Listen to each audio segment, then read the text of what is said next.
अख्तर मेंगल जबान काबू में रखें वरना ईंट का जवाब पत्थर से देंगे। पीपल्स पार्टी बलूचिस्तान के रहनुमाओं की बीएनपी सरबराह को वार्निंग। अख्तर मेंगल को मुल्क दुश्मन, ब्लैकमेलर और दहशतगर्दों का सरगना करार दिया। कहा, सरदार अख्तर मेंगल ने अपनी सियासी साख बचाने के लिए लखपास पर धरना दे रखा है।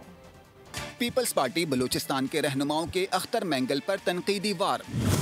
बीएनपी के सरबराह को बैरूनी एजेंट, बलोच कौम का दुश्मन और बलूचिस्तान के लिए नासूर करार दिया। सीनियर सूबाई वजीर मीर सादिक इमरानी का कहना था कि अख्तर मेंगल साम्राज्य कुव्वतों के इशारे पर बलूचिस्तान को तबाह बर्बाद करना चाहते हैं। आज तक सरदार अख्तर ने, बीएनपी ने आज तक जितने भी लॉ एनफोर्सिंग एजेंसी, आर्मी के जवान, कैप्टन, मेजर, कर्नल शहीद हुए, मजदूर, उनको बोलान में क्या असर किया? क्या आज तक एक भी वाक़े की इन्होंने मजम्मत की?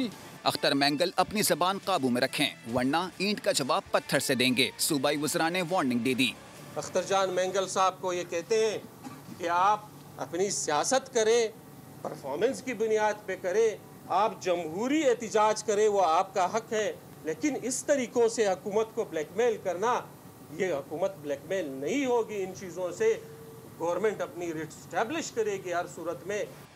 सूबाई वज़रा ने वाज़ेह किया कि तमाम जमहूरी कुव्वतों के साथ बात करने को तैयार हैं, लेकिन जो भी कानून हाथ में लेगा दहशतगर्दों की सरपरस्ती करेगा, आईनो कानून की जद में आएगा। सब्सक्राइब करें और बेल दबाएं ताकि कोई खबर रह न जाए।